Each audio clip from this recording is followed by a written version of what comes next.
उदालगुरिनि बर बाजाराव रंजालि बैसागुनि रुफाथि मायथाइ फालिथाय खुंदों। खराइबारि जुबक संघ आरो लाइब्रेरिया रंजालि बैसागु रुफाथि मायथाइखौ खुंदों। उदालगुरि जिल्ला बर बाजारनि खराइबारि जुबक संघ आरो लाइब्रेरिया साननैनि मेहेरगोनां हाबाफारिजों खुंदों आरो खराइबारि गेलेग्रा फोथार मैथा सेन्टाराव रंजालि बैसागु रुफाथि मायथाइ फोरबोखौ खुंनाय जायो। ओनसोलनि मोनद' गामिफोरखौ लानानै बे रंजालि बैसागु फालिथायखौ खुंबोबाय थानाय जादों। रुफाथि मायथाइ फोरबो फालिथायाव गेलेमु, थुनलाइयारि आरो हारिमुआरि बादायलायनाय हाबाफारिखौ खुंफुङो। रंजालि बैसागु रुफाथि मायथाइ फोरबो खुंथायजों लोब्बा लाखिनानै गांसे सेमरा बिसम्बि मुंनि लेखा दिहुनो आरो इंराजि 1981 मायथाइयाव गायसननाय जानाय खराइबारि जुबक संघ आरो लाइब्रेरिया गेलेनाय बिथिङाव ओनसोलाव मुं लाखिबोनो हादों आरो गेलेनाय बादायलायनाय खुंनायनि गेजेरजों मोजां गेलेगिरि सोरजिनोबो हादों।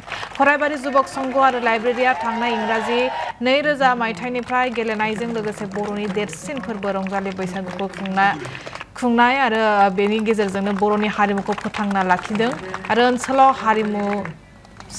हारिमुगिरिबो सोरजिबोनो हादों।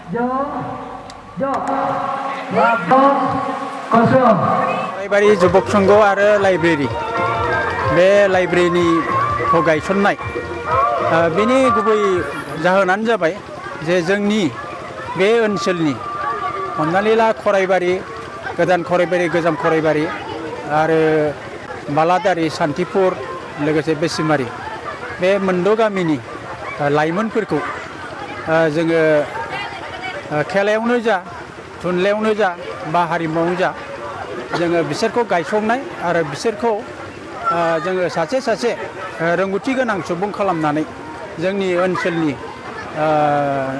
जेनेबा मुंखौ जोङो गोजौ फारसे लांनाय, जोङो बे थांखि लानानै बे जुबक संघखौ जोङो गायसंनाय जादों आरो लोगोसे बे संघखौ जोङो 1981 मायथाइयावनो गायसंनाय जादों। दिनै फैयै फ्राय 45 बोसोरानो जाबाय आरो लोगोसे जोंहा 2000 मायथाइयाव जोङो जोंनि रंजालि बैसागु खुंथाय आफाद, बे खुंथाय आफादखौ जोङो दानाय जादोंमोन।